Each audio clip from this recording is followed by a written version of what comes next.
teman-teman, kali ini kita akan membahas manusia, tempat, dan lingkungan. Pertama, kita harus memahami ruang dan interaksi antar ruang.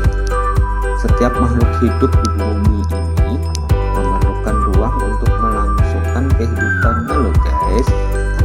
Tanpa adanya ruang, maka manusia dan semua makhluk hidup lainnya tidak memiliki tempat untuk hidup. Pengertiannya adalah tempat di permukaan bumi, baik secara keseluruhan maupun hanya sebagian, yang digunakan oleh makhluk hidup untuk tinggal. Ruang juga mencakup perairan yang ada di permukaan bumi seperti laut, sungai, dan danau. Dan di bawah permukaan bumi atau air tanah sampai kedalaman tertentu. Ruang juga mencakup lapisan tanah dan batuan sampai pada lapisan tertentu yang menjadi sumber daya bagi kehidupan, bagi organisme dan makhluk hidup juga merupakan bagian dari ruang. Selanjutnya, kita akan membahas tentang interaksi antar ruang. Indonesia sebagai suatu wilayah di permukaan bumi juga memiliki karakteristik tersendiri loh. Tentunya berbeda dengan wilayah lainnya. Dengan adanya perbedaan karakteristik ruang di permukaan bumi, maka setiap ruang dapat memiliki keterkaitan dengan ruang lainnya. Perbedaan karakteristik ruang tersebut menyebabkan adanya interaksi antar ruang dengan ruang lainnya.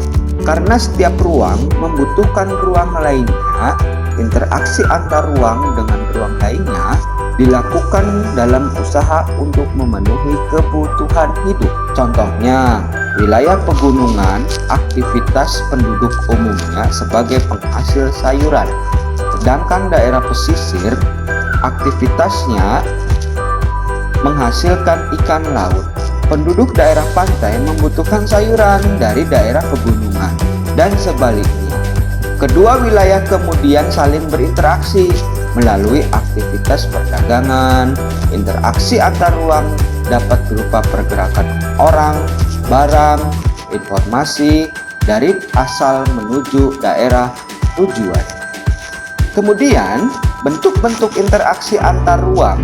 Menurut Bintarto, interaksi merupakan suatu proses yang sifatnya timbal balik dan mempunyai pengaruh terhadap tingkah laku, baik melalui kontak langsung atau tidak langsung. Interaksi melalui kontak langsung terjadi ketika seseorang datang ke tempat tujuan. Interaksi tidak langsung terjadi melalui berbagai cara, misalnya dengan membaca berita, melihat tayangan di televisi, dan lain-lain.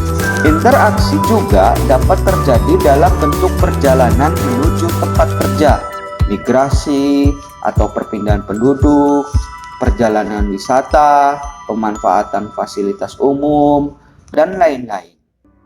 Nah, sekarang bentuk-bentuk interaksi antar ruang antara lain, yang pertama, mobilitas penduduk.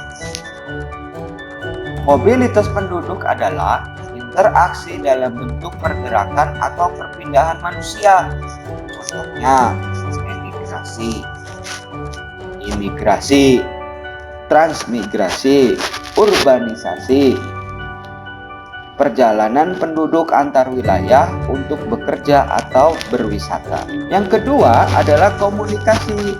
Komunikasi adalah interaksi melalui perpindahan ide atau gagasan dan informasi. Contohnya, pengiriman informasi baik secara langsung maupun tidak langsung, seperti membaca berita, melihat tayangan televisi, internet, media sosial, dan lain-lain. Nah, itulah penjelasan dari materi interaksi antar ruang. Mudah-mudahan bisa bermanfaat untuk kita semua ya. Dan jangan lupa terus dukung channel ini. Jangan lupa subscribe, aktifkan tombol notifikasinya, share, like, and